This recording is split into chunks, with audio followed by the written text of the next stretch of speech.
Y también está plagado de peligros y espadas y cosas así. Empecemos hablando de qué es la polinización. La polinización es el movimiento de polen, pero ¿qué hay en el polen? En él hay genes, están los genes de la planta. Y este movimiento lo hacen involuntariamente los animales, el viento y el agua, desde una flor a los órganos reproductivos de otra flor. ¿Qué ventaja tiene que una planta tenga polinización? Porque no todas se polinizan. Es producir semillas o mejores semillas o mayor número de semillas. Hay plantas que si no tienen este evento de polinización, de que venga alguien y mueva el polen de una flor a otra, no va a producir semillas, no va a producir hijos, progenie. O otras tienen la ventaja de que si bien producen semillas sin polinizador, con polinizador la semilla tiene alguna característica o algunas características positivas o se producen muchas más semillas. ¿Y por qué? Que al haber un movimiento de genes cruzado de una flor a otra, se producen los híbridos entre una planta y otra. O sea, hay intercambios genéticos más que hibridización. Y eso mejora la calidad de la semilla en la siguiente y del individuo en la siguiente generación. Esa es la ventaja, la gran ventaja de la polinización. Aquí ven estos insectos que están cargados de estos polvitos amarillos, que es el polen, que al moverse a otra flor, a buscar justamente ya sea el polen, el cual lo consumen, o el néctar, que también consumen, va moviendo este polvito que se va quedando pegado en la flor siguiente a la cual van. ¿No? Esta es la polinización, y son los insectos y los animales en general, también picaflores, otras aves, murciélagos, los mejores polinizadores que hay. Son mucho mejores polinizadores que el viento y que el agua, que en realidad el agua es un agente de polinización poco frecuente. Les quiero decir que si tienen preguntas, por favor las vayan haciendo inmediatamente, así Silvia las va leyendo. Esto de hacer una larga frase de 40 minutos es un poquito, no sé, es hablar a ciegas. Entonces, a mí me ayuda mucho saber para dónde ustedes tienen sus inquietudes. Entonces, por favor, hagan preguntas y empezamos a dialogar, ¿sí? Y Silvia las va a ir leyendo. Si no hacen preguntas, voy a pensar que no es interesante para ustedes, así que por favor, genérenla. Bueno, ahora son cosas muy generales. Quiero hablarles que a través de este proceso de que los picaflores, por ejemplo, que es un polinizador, o los insectos que son polinizadores, van a la flor, en este caso esta flor se llama gilia, van hacia el interior de la flor, a esta parte oscura, que es donde está el néctar. Más abajo hay unos órganos que se llaman nectario, que producen el néctar. Se van los dos a través de los cientos y miles de años, van evolucionando. Y este proceso se llama la coevolución. Así, por ejemplo, este picaflor va a gilias en lugares en que esta flor es más grande. Este es un bombílido, va a gilias que tienen un tubo muchísimo más delgado, acorde con esta probóscide, este largo tubo que tiene para chupar el néctar. A su vez, este otro insecto tiene la probóscide más corta y va acá a esta flor. Y este otro, que está acá abajo, no tiene polinizador. Esta gilia vive en el desierto y es la misma especie, solo que va cambiando en relación a su polinizador. Pero además el polinizador en tiempos evolutivos muy largos va cambiando también el largo de su pico, el largo de su lengua, el ancho, los requerimientos energéticos, el largo de la probóscide, acá también, en relación a cómo cambia la planta. Entonces los dos van de la mano cambiando uno en relación al otro, ¿no? Esto es algo muy mágico, que ocurre, que se llama coevolución, evolución conjunta. Ceci, perdón, ¿sí? aquí hay una pregunta. Sí. Dice, dos especies distintas trabajan en forma cooperativa y desarrollan una simbiosis. Entonces, ¿cada insecto va a evolucionar para cada flor? Sí. Cada especie de insecto evoluciona en relación a una determinada especie de flor, pero a veces en algunos lugares hay pocos de determinadas especies de insectos y muchos de otras especies. Entonces la flor va a evolucionar en relación a los que hay muchos, a los que le dan más, le favorecen más su reproducción, que generalmente son los que hay muchos individuos de esa especie. Entonces por eso pasa ahí que la gilia, que es una sola especie, ha podido evolucionar en forma diferente dependiendo si está en el desierto, en la montaña, en el valle o en determinado lugar, porque las poblaciones de insectos y de picaflores van cambiando. Entonces puede llegar a evolucionar tanto en determinado lugar tan diferente de otro, que después esta coevolución produce la separación en dos especies diferentes de gilia, por ejemplo.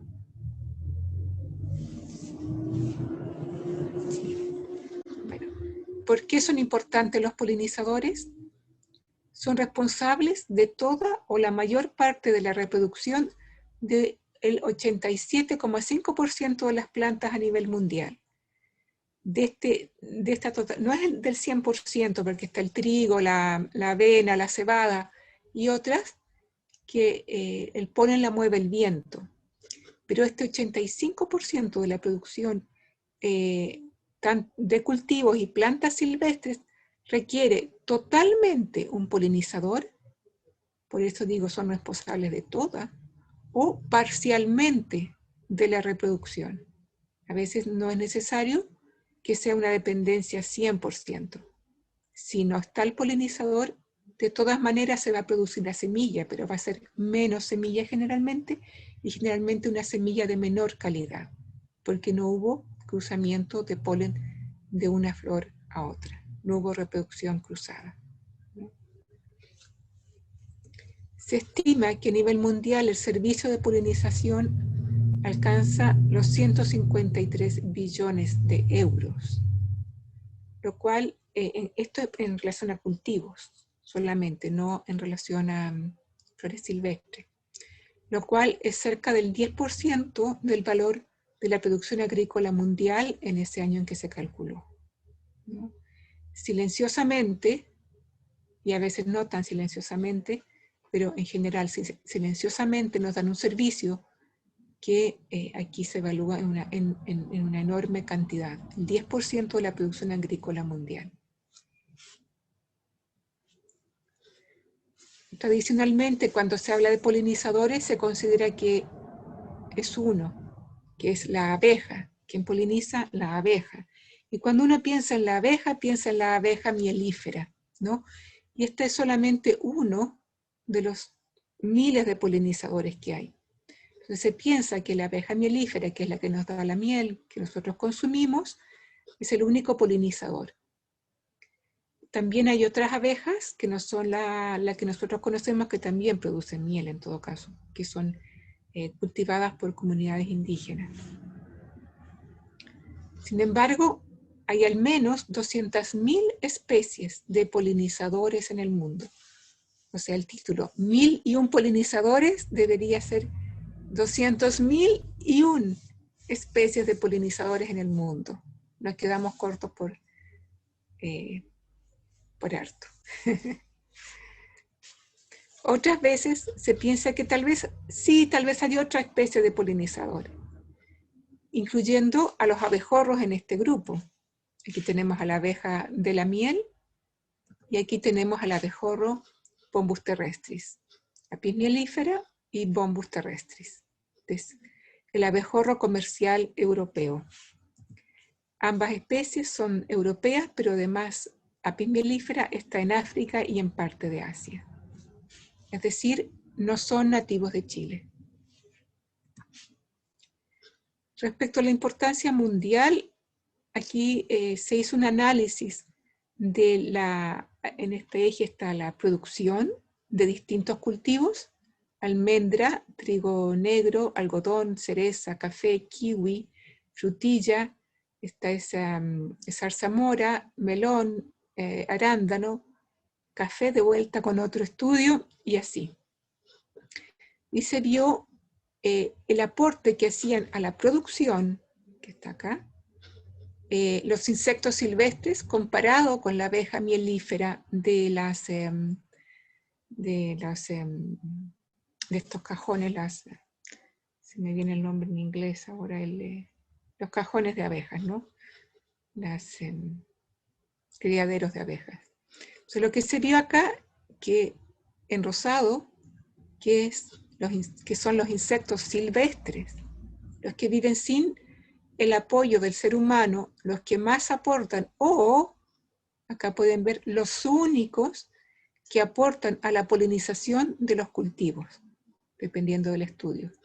Y acá se ordena de menor a mayor el aporte de las colmenas, esa era la palabra, de las colmenas de la abeja mielífera, ¿no? Muchas veces yo he escuchado en charlas de agronomía decir que nos faltan polinizadores, queriendo dar a entender que nos faltan colmenas de abeja mielífera. Pero acá se ve a nivel mundial que los principales polinizadores y que dan aporte a los cultivos son los polinizadores silvestres, no aquellos provenientes de colmenas. Este es un artículo que hizo un grupo de Argentina, liderado por Lucas Garibaldi, que se publicó en la revista Science. Entonces, los conocedores de los polinizadores nativos y silvestres tenemos un paradigma. Y nuestro paradigma dice: mientras más polinizadores, mayor diversidad de polinizadores exista, es mejor. ¿Por qué? Porque la morfología de cada especie es distinta y se adapta en forma distinta a la especie de flor a la cual va a ir a visitar. Y el paradigma, desde la agronomía, que se refiere a usar colmenas de apis mielífera, de abeja de la miel, y colonias de abejorros comerciales, es que, el paradigma de la agricultura es: más polinizadores es mejor, tanto de abeja mielífera como de abejorro comercial. Aquí lo dije al revés. Y el paradigma nuestro es que más especies distintas de polinizadores es mejor. Lo empecé a decir al revés, pero ya me rectifiqué. Mayor diversidad es mejor, ¿no?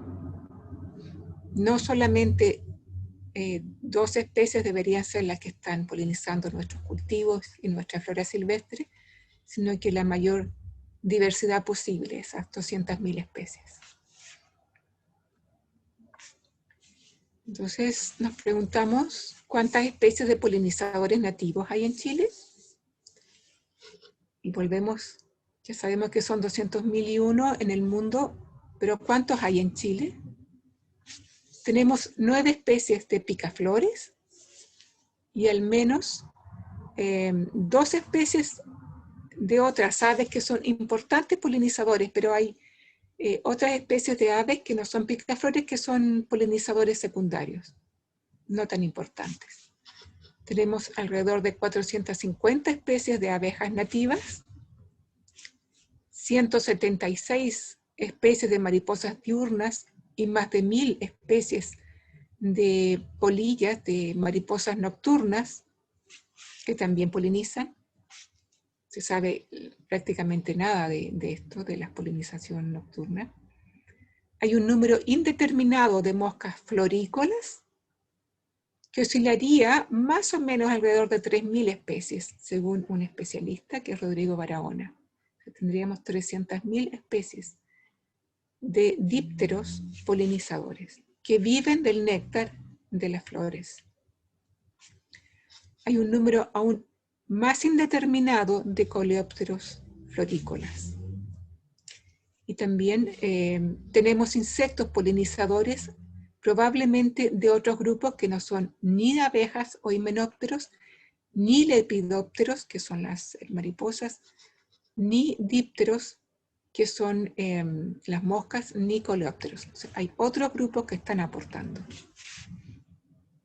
Entonces, acá lo que ven acá en anaranjado y en este recuadro son todo el aporte de los polinizadores que son insectos.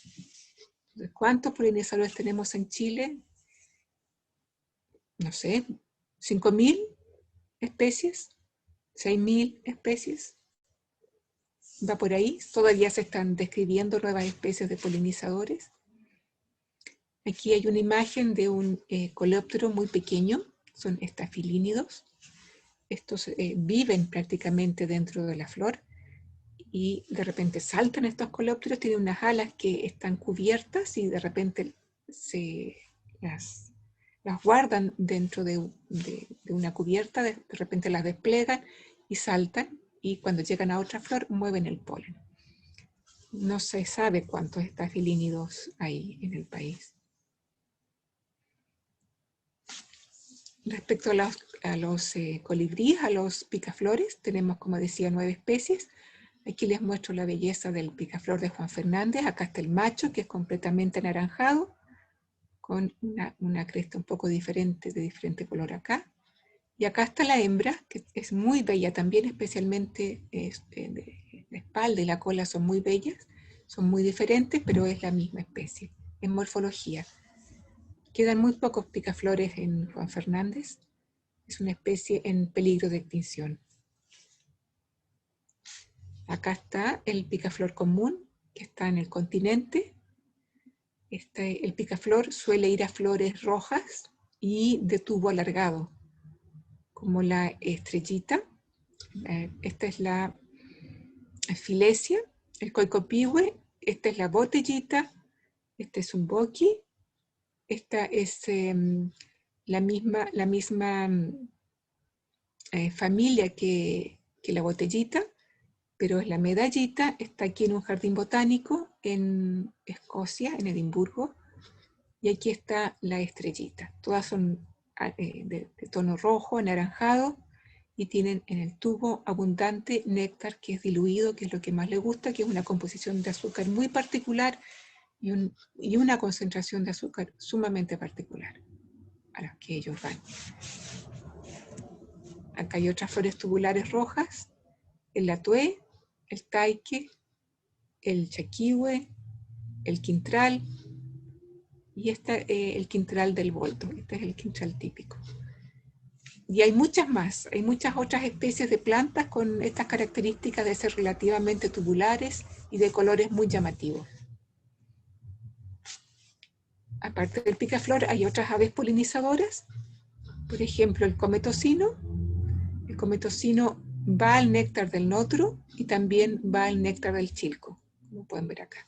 Cometocino es el nombre científico Frigilus patagonicus, pero al notro, a esta planta que florece tan llamativamente y tantos meses, va también el fiofío, el picaflor común o chico, el jilguero, el tordo, el mirlo, la cachaña, aunque no la poliniza la cachaña, pero los otros al parecer sí, el zorzal y el cachudito.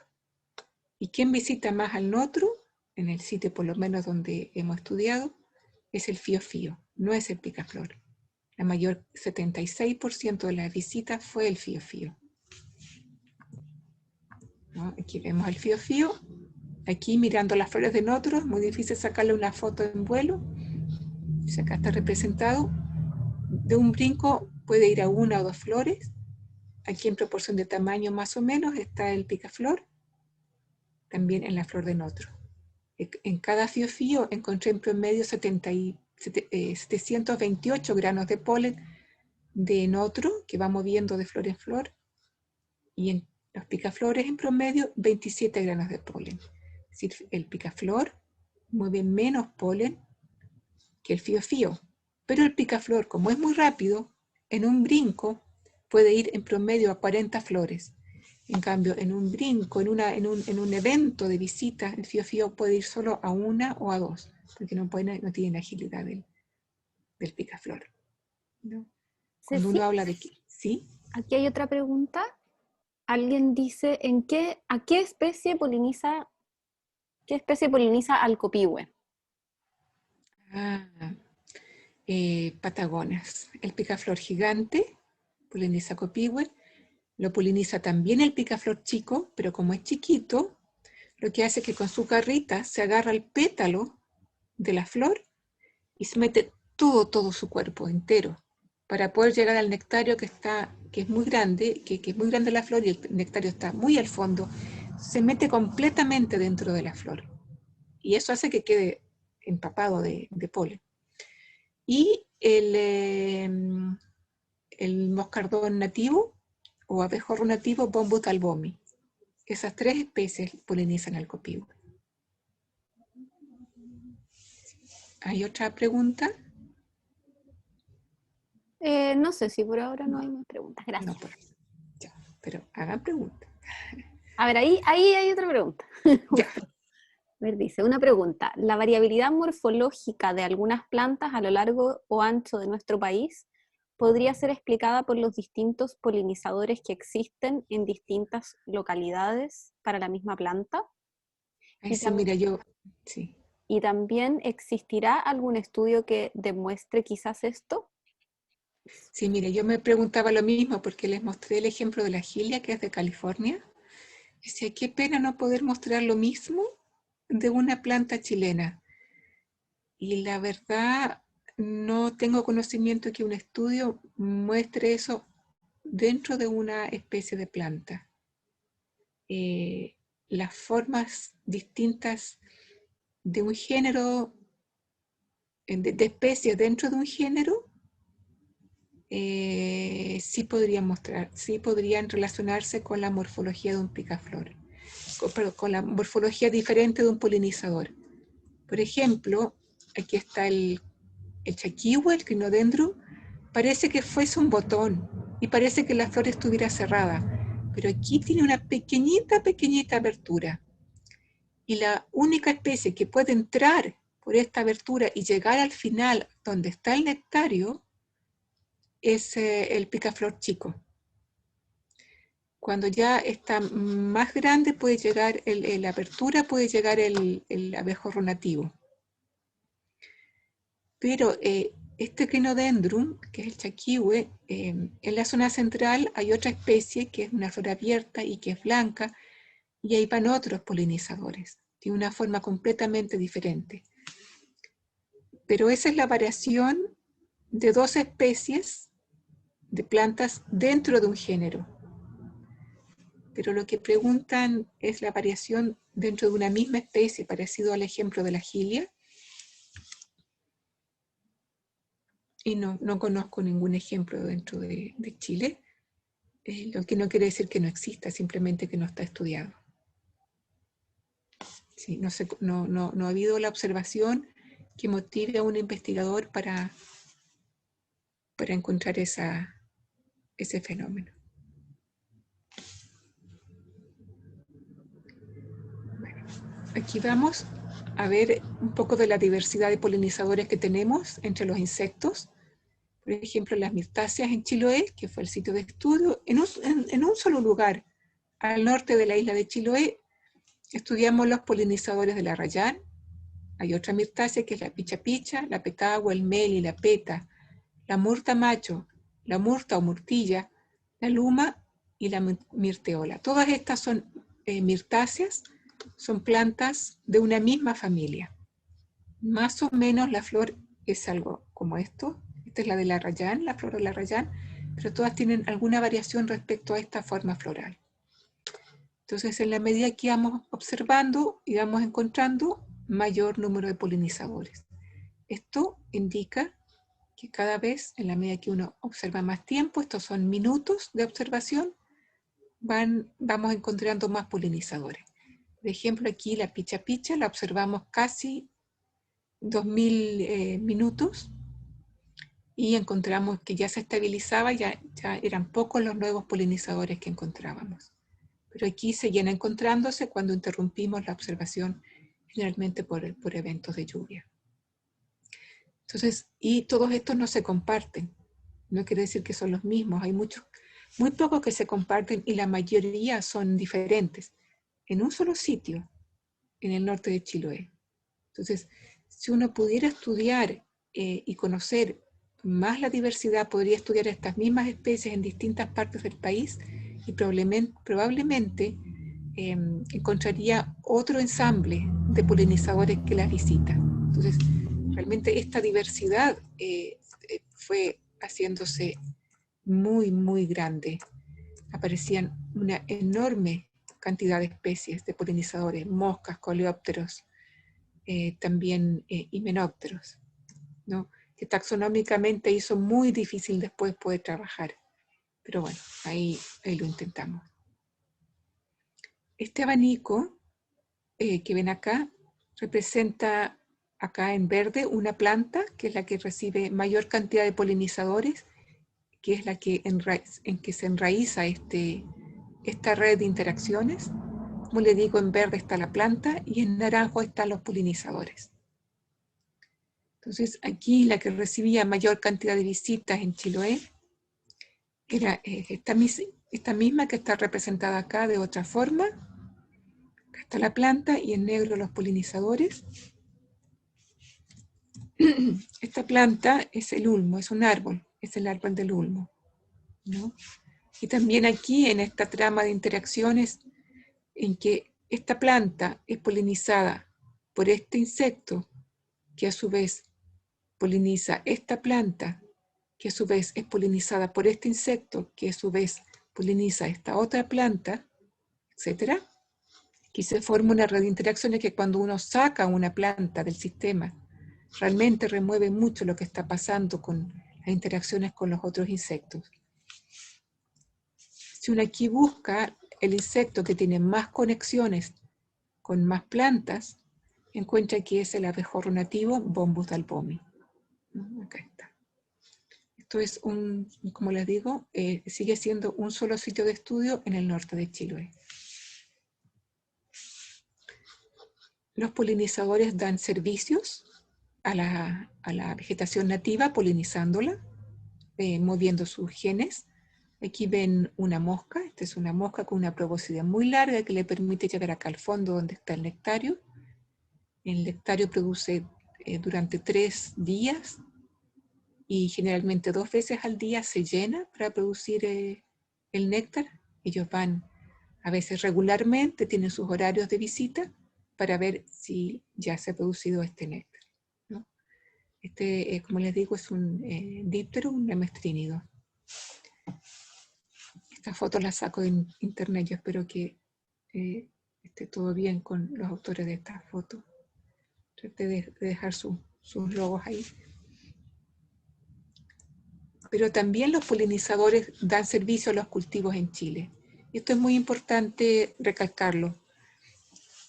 Durante los años 50, 60, 70, 80, los biólogos nos maravillábamos con la naturaleza y queríamos entenderla.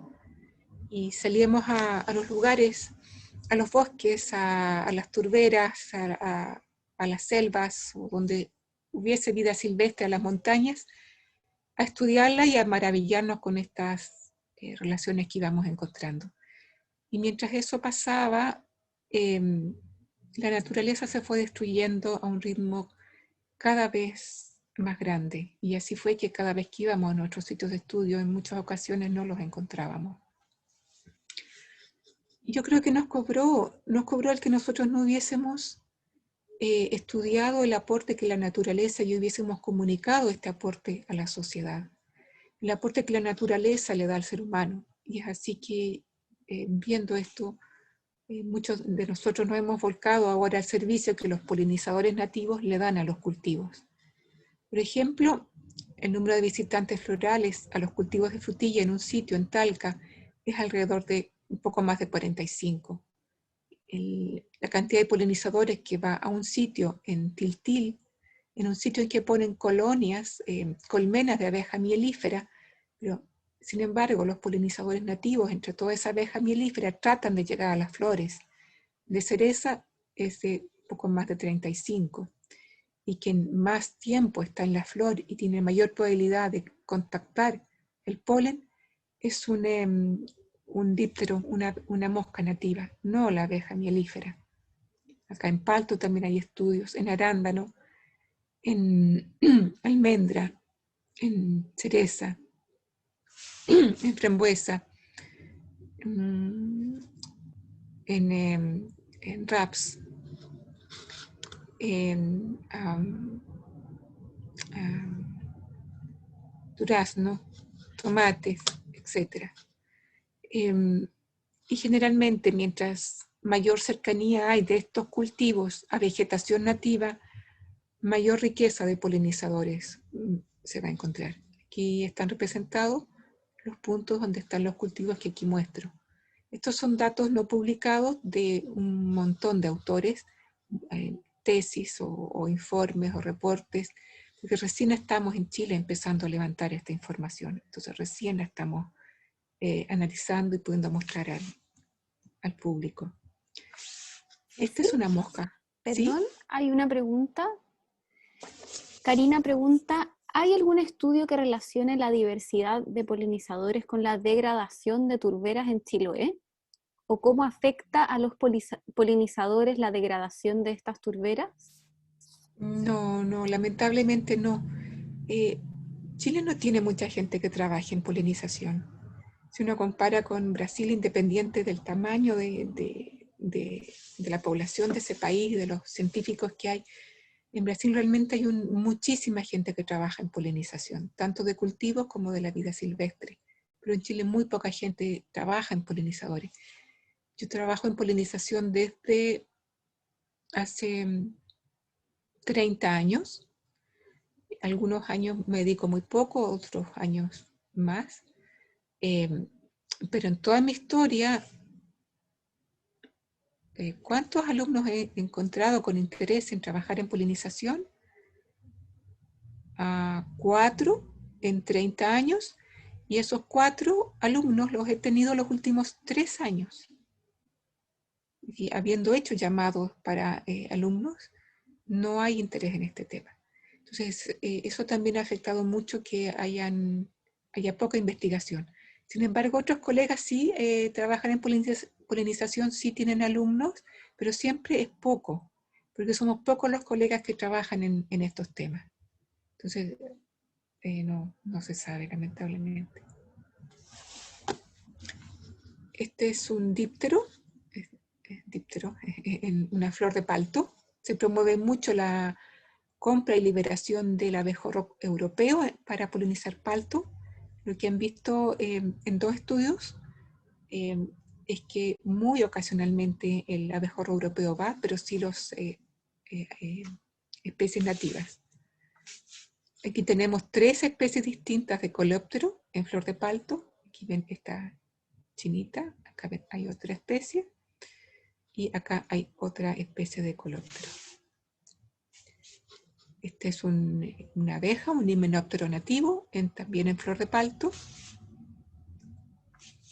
Aquí tenemos Acadeguala occidentales, pero esta vez en flor de arándano. El estudio en palto era en la 5ª región, esto es en la región de los ríos. Esta resultó ser la abeja, en comparación con todas las nativas, en comparación con el abejorro comercial europeo y con la abeja mielífera, que lleva más polen. Pueden ver aquí que su rostro al comienzo de la probóscide está lleno de polen. Y este lugar tenían colmenas de abeja mielífera para polinizar arándano y tienen colonias de abejorro comercial. Sin embargo, quien hace el servicio, el mejor servicio, es aquel que no se ha visto, no se ha mirado, que es el nativo.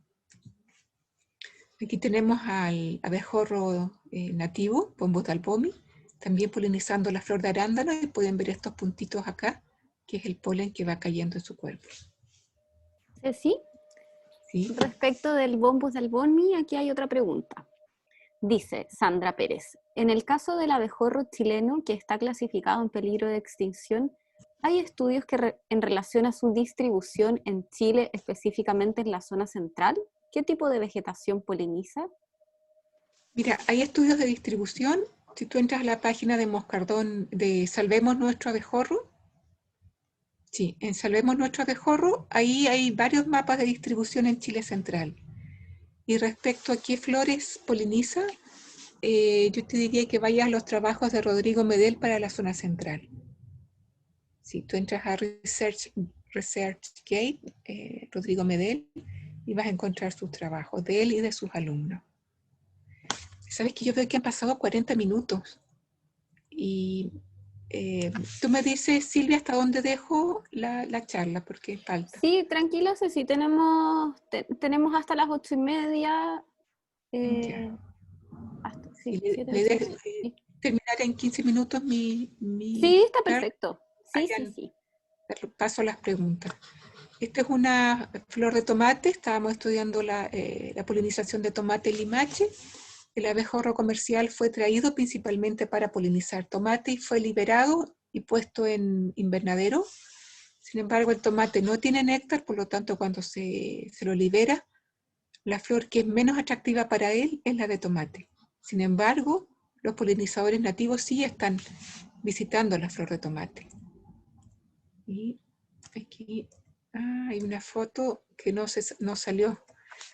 Ahí había otro polinizador nativo en tomate que hace un movimiento muy particular de la musculatura de sus alas que permite que el polen caiga a su cuerpo y sea un excelente polinizador.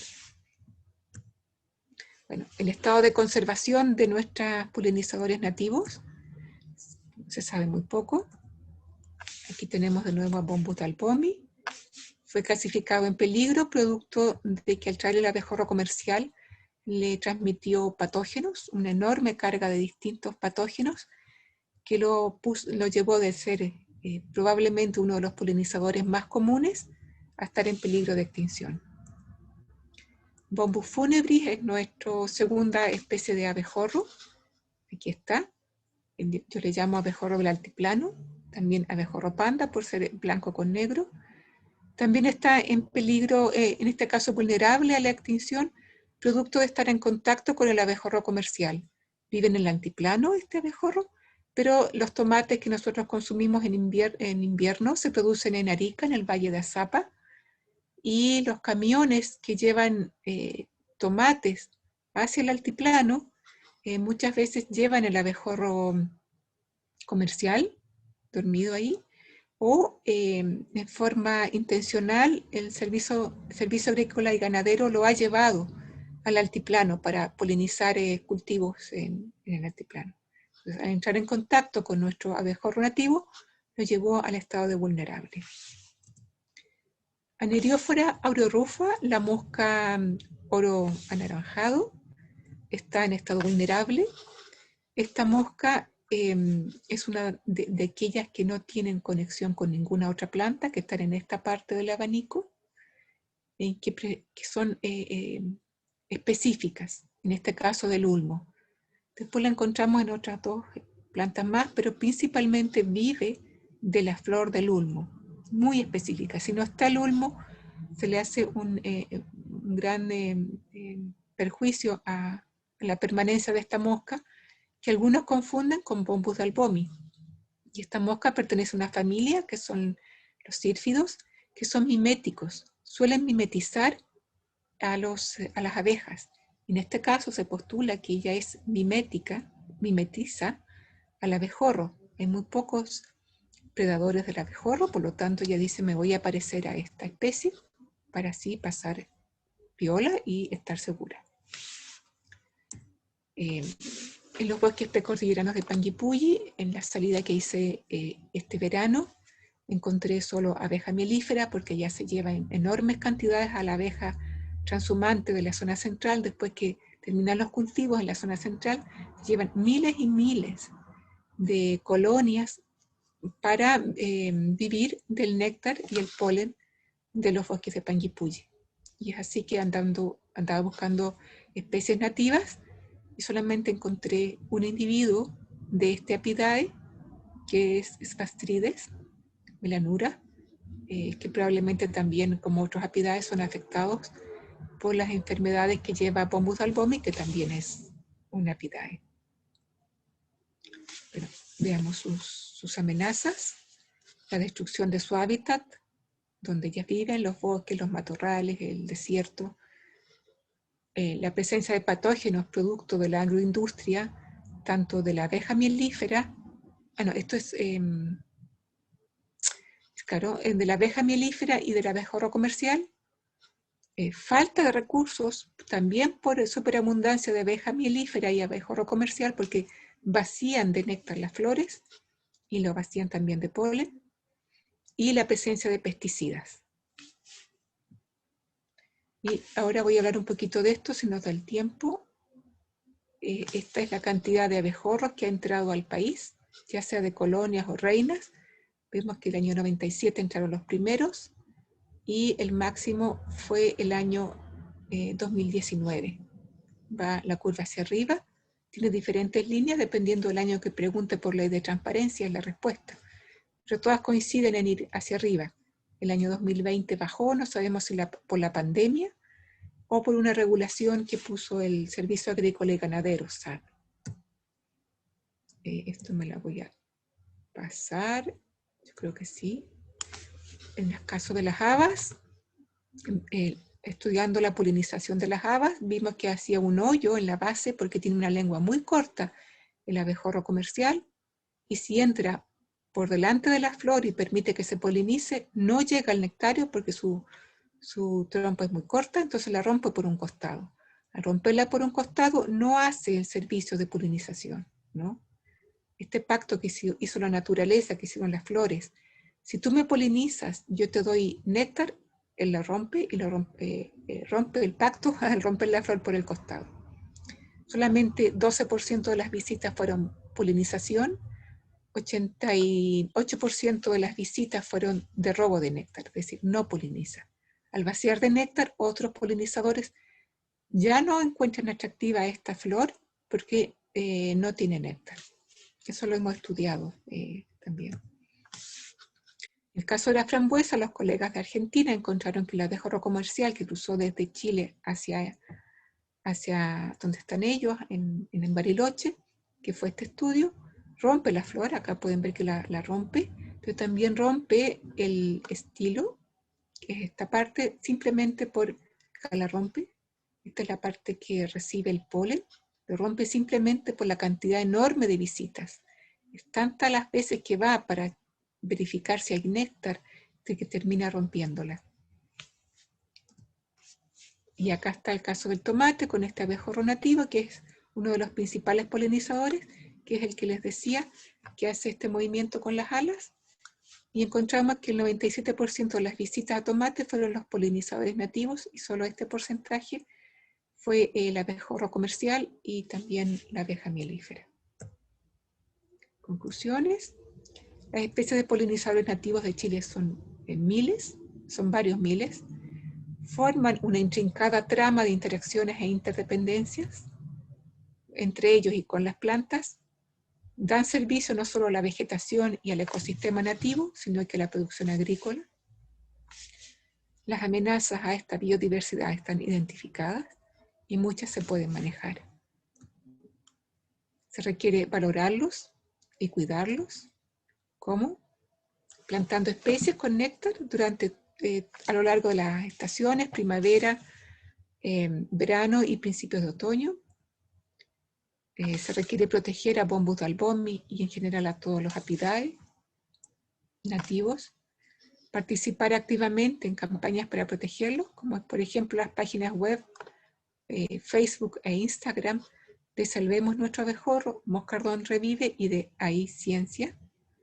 Y también el IEB tiene en su Instagram información sobre la relación cultural de Bombus albomi, que en mapuche se dice Duijin, con la cultura mapuche. Y bueno, escribir cartas a órganos oficiales del Ministerio de Medio Ambiente y del Ministerio de Agricultura, porque es el Servicio Agrícola y Ganadero el que permite que entren los abejorros comerciales. Y se sugiere, esto lo transmito de de otras ideas, de comprar o dejar de comprar aquellos productos que son producidos por abejorros comerciales o miel que es producida en forma agroindustrial, como por ejemplo en Panguipulli, donde daña a la diversidad nativa y a los productores locales. Es decir, la sociedad, es una invitación a la sociedad a expresarse a través de lo que decide comprar y a través de su relación con los ministerios. Hay órganos oficiales dentro de todos los ministerios, incluidos estos, donde se recepcionan estas cartas. Y creo que eso es todo. Los agradecimientos, los que aportaron con sus fotos a sabiendas y sin saberlo, porque los saqué de internet. Bueno, la invitación de Nelly, a Silvia, y a los que, bueno, no, aportaron con su foto. Creo que eso es todo. Gracias, Ceci. Muchas gracias. Te voy a leer acá una pregunta que habían hecho y si quieren, si tienen dudas, pueden ir haciéndolas por el chat y yo se las voy a ir leyendo a la Ceci para que nos pueda ir contando. Ya, a ver, acá Roberto Riveros pregunta, ¿hay alguna estadística nacional de medida de los efectos en la polinización con cambio climático y con tormentas solares? Mira, salió una noticia en la semana pasada sobre disminución en un 90% de la producción de miel y lo relacionan con cambio climático. Que se produzca menos miel es que hay menos néctar en las flores. Eso lo han estimado. Y hay un efecto no estimado sobre la diversidad nativa. Eso no se sabe. Y respecto a las tormentas solares, no he escuchado que haya ningún estudio. Otra pregunta de Andrés, ¿el bombus terrestre tiene algún depredador posible en Chile? Solo anecdótico, he escuchado que algunas rapaces los cazan, porque hay muchísimo en algunos sectores, entonces los cazan. Pero es muy anecdótico. En Europa, donde es nativo, sus nidos son depredados por los tejones y otros animales excavadores. Pero en Chile no tengo noticia que nadie los deprede. Ceci, yo tenía una pregunta. ¿Ustedes han tenido interacción con los agricultores donde han hecho ustedes estos estudios de ver la diferencia entre la polinización con especies nativas y con especies compradas para polinizar? ¿Cómo ha sido esa interacción? ¿Ellos tienen como ganas de cambiar su forma de polinizar sus cultivos o qué? Mira, en el caso de los estudios que hemos hecho en Nava, en Poroto, los abejorros comerciales que llegan son asilvestrados, porque es una especie invasora. Pero en el caso de los agricultores que deliberadamente ponen colonias, estamos recién empezando. Este dato de la cadehuala en arándano es nuevísimo. El alumno está terminando de hacer su tesis, entonces todavía no empieza una relación. Y los otros datos de los colegas que han trabajado en palto, en guindo, el estudio de guindo fue con el Ministerio de Medio Ambiente y sí hay una interacción. En cereza también hay interacción, pero son reacios porque es cambiar una cultura. Entonces ellos tienen la idea de que mientras más es mejor. No importa que sobren. Un cambio de paradigma. Por si acaso, dicen, en una de esas. ¿Qué pasa si los saco? A lo mejor me van a faltar polinización. Es que la cultura que se ha hecho a través de los técnicos que venden estas colonias y estos cajones ha sido muy fuerte. Sin embargo, en el caso del tomate, fueron los mismos productores los que soltaban los abejorros comerciales y se daban cuenta que estaban en cualquier flor, menos en tomate. Entonces, como esa observación vino de ellos mismos dejaron de comprarlo. En el caso cuando está en aire libre, cuando es en invernadero es distinto. Ahí se requiere. Gracias, Ceci. Te voy a leer otras preguntas. Caterina pregunta, ¿se pueden tener abejas nativas en colmenas? Sí. A ver, se puede criar bombos de albomi. Se puede criar. Se le pueden hacer unas cajas para que ellos puedan ocuparlas, generarles nidos. No lo vas a tener encerrado, le vas a generar un nido, una posibilidad de nido. Eso está en internet de cajas, para cómo construir cajas para abejorros o bumblebee. Hay una empresa en Chile que estaba en charla y ellos dicen, díganme el insecto y yo se lo escribo.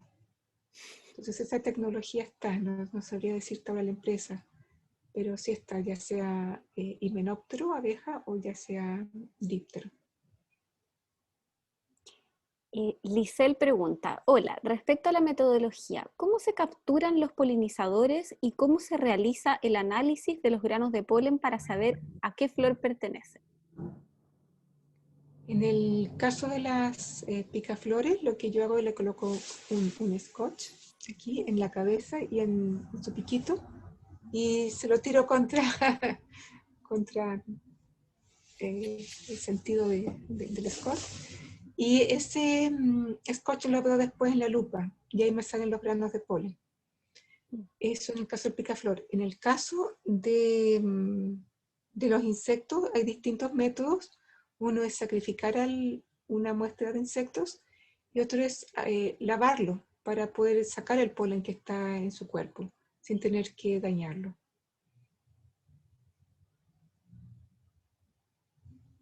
Estoy viendo si hay alguna otra pregunta.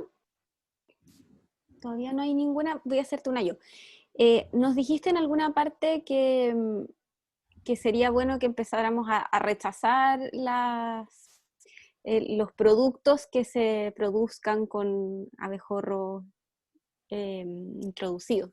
Pero ¿existe información sobre eso? ¿Podemos saber qué cultivos están cultivados o sea, usan abejorros introducidos? Mira, en el caso del tomate, todo el tomate de invierno, Ya. lo que he leído viene de Arica. Todo es producido con bombos terrestres. Y el resto del año, respecto a los otros cultivos, yo creo que falta, antes de eso, y tu pregunta es muy buena, falta levantar esa información. Ponte tú decir, esta sociedad agrícola usa abejorros y esta no usa abejorros. Y colocar un sello dentro de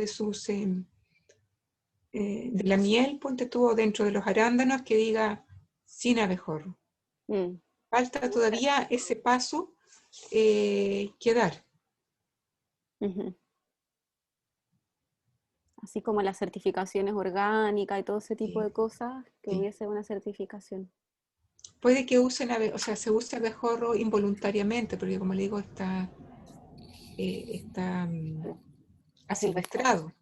De hecho, hay tanto asilvestrado que la mayor parte de la producción de arándanos la producen los asilvestrados, no las colonias que se ponen. Eso es un estudio en 10 campos que hizo una investigadora de la Universidad de la Frontera. Aún así se siguen poniendo por si acaso.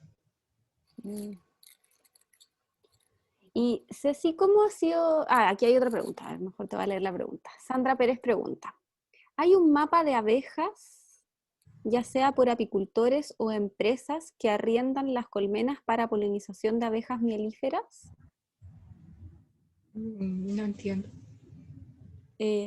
A ver, si es que existe un mapa de abejas, de los apicultores que ocupan esas abejas, que ponen abejas, si es que existiera un mapa de las abejas. Tú dices su ámbito de hogar, desde que las ponen en un punto, hay un mapa de cuál es su ámbito y abarcan. No, entiendo que si es que existe un mapa para saber dónde están esas colmenas en un sitio, en Chile, no sé. No, no existe. En el caso de la comuna de Panguipulli, donde hay una ordenanza que limita la entrada de las abejas transhumantes, eh, los apicultores locales tratan de saber dónde están, pero muchas veces llegan en la noche con los camiones cargados de transhumantes y las meten en lo profundo del bosque, entonces ellos no siempre saben dónde están. No hay algo que yo conozca, no sé si se ha pateado. Soy un poquito ignorante en muchas cosas de la abeja mielífera. Entonces capaz que haya, pero que yo sepa no tengo información. Y Ceci, ¿cómo ha sido el trabajo con estas iniciativas que nos mostraste de Salvemos Nuestro Abejorro, Moscardón Revive? Mira, Salvemos Nuestro Abejorro es una página bellísima, una página web muy, muy bella. La lleva José Montalva. Hay cualquier cantidad de información de historia natural del Duillín, del moscardón, nuestro abejorro. Él fue quien primero hizo el llamado de atención sobre el tema. José está hace muchísimos 15 años en Estados Unidos y desde allá sigue trabajando activamente en su página y por la conservación del abejorro. Moscardón Revive se formó hace 4 años aproximadamente por estudiantes de la Universidad Austral. Ellos tratan de también subir mucha información y promover acciones en pos del Duillín. Y Hay Ciencia está formada por un grupo de investigadores de Aysén. En Aysén y en Magallanes el único gran polinizador era Bombus balbomi. Entonces se les fue su gran polinizador. En gran parte no se ha extinguido, pero sí está al borde de la extinción. Entonces ellas también están tratando de hacer educación ambiental y una serie de actividades, también a nivel político, acciones a nivel político de forma de prohibir la entrada del abejorro comercial. Gracias, Ceci. Aquí pregunta Caterina si las avispas también polinizan. Sí, son polinizadores, incluso Vespula germánica, pero Vespula germánica, la chaqueta amarilla, también come polinizadores, come de todo. Fluido polinizadores, polen, néctar. Pero las avispas nativas, sí, tenemos muchas avispas nativas muy activas que son polinizadoras.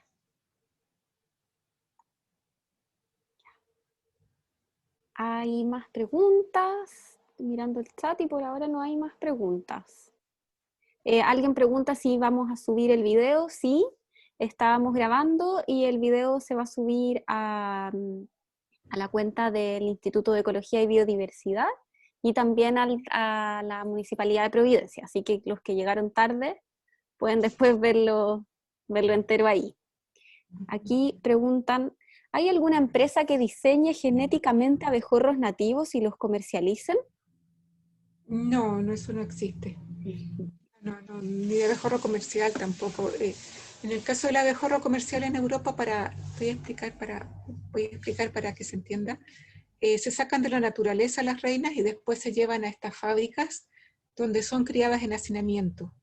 Y ya sabemos por COVID que cuando la población es muy alta y hay hacinamiento, hay mayor transmisión de enfermedades. Y eso es lo que les pasa. Además, se les da de comer productos que produce la abeja mielífera, que ya también al ser criada en cautiverio y en hacinamiento tiene un montón de enfermedades. Entonces, como son de la misma familia taxonómica, las enfermedades de la abeja mielífera se transmiten al abejorro, y a su vez el abejorro tiene sus propias enfermedades, las cuales proliferan. Mueren muchos, pero los que son resistentes los venden. Los venden con enfermedades incluidas, con un certificado que dice que está libre de enfermedades. Eso ha sido probado por varios estudios, que esos certificados son falsos, que hay un fraude ahí en la venta internacional. Chile cree el certificado, dice, acá dice que está libre de enfermedades. Chile tiene prohibido comprar abejorros con determinadas enfermedades, pero no pesquisa. Dice, le vamos a creer lo que dice Europa, y no hace ningún análisis interno, porque los patógenos vienen en los intestinos de estas abejas.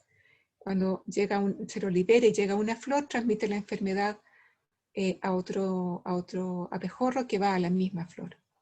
Este año, a fines del 2020, por primera vez se instauró el laboratorio de PCR para detectar enfermedades en el servicio agrícola y ganadero, después de 20 y tantos años de estar ingresando abejorros con patógenos.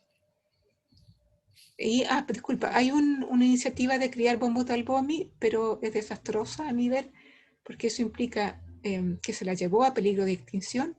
Habiendo pocos individuos, se los pretende sacar de la naturaleza, las reinas, para criarlas en cautiverio, con un enorme riesgo de no encontrar resistentes a esas enfermedades. Por lo tanto, es probable que hayan muerto cientos de Bombus albomi en este proceso de investigación de criarlos. Y actualmente, cuando he entrado a la página, bueno, que fue hace 2 años, a una página de línea para saber si lo están vendiendo, no he tenido suerte de que me conteste. Gracias, Ceci. Vamos a leer la última pregunta que dice Andrés. Una consulta. Debido a que traen Bombus terrestris, ¿este insecto tiene un ciclo de vida corto en comparación a Bombus dalbomi, por ejemplo?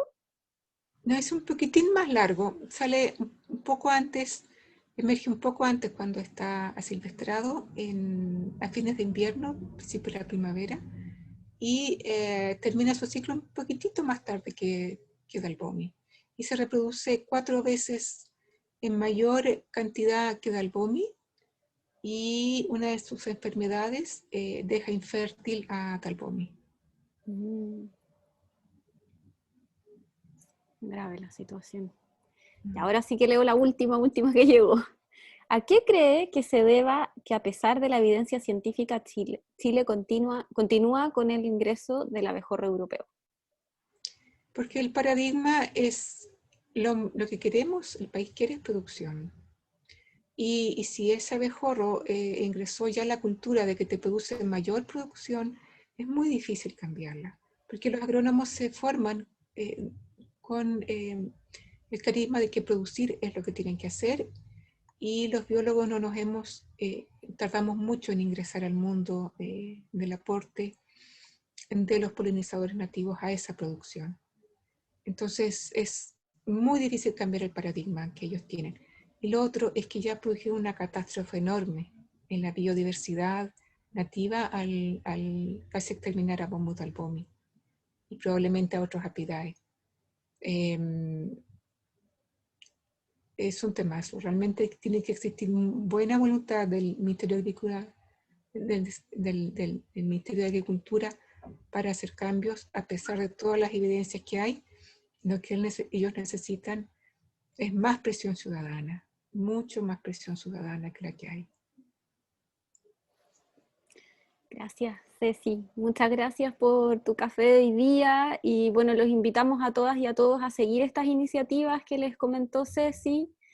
Salvemos nuestro abejorro, Moscardón revive y hay ciencia, y que desde sus lugares de trabajo o de vida cotidiana nomás hagan presión para que podamos ver estos cambios ahora en esta nueva constitución que se está escribiendo y con todos los cambios que estamos viendo, que se vean cambios también en pro de nuestra biodiversidad. Muy bien. Muchas gracias por la Ceci. invitación, por estar acá. Muchas gracias a todas y a todos. Les recuerdo que esta serie de cafés científicos sigue el próximo miércoles 30 de junio. El café será sobre la crisis del bosque esclerófilo de la zona central de Chile, así que ahí también vamos a hablar de un tema complejo y que también necesita mucha voluntad y movimiento ciudadano para poder llevarlo adelante. Así que les recordamos que el café va a quedar grabado, lo vamos a subir a las redes del IED y de la Municipalidad de Providencia para que lo puedan compartir o lo puedan volver a ver, o quienes llegaron tarde y preguntaron si va a estar disponible. Así que gracias, Ceci, gracias a todas y a todos, y buenas noches. Buenas noches.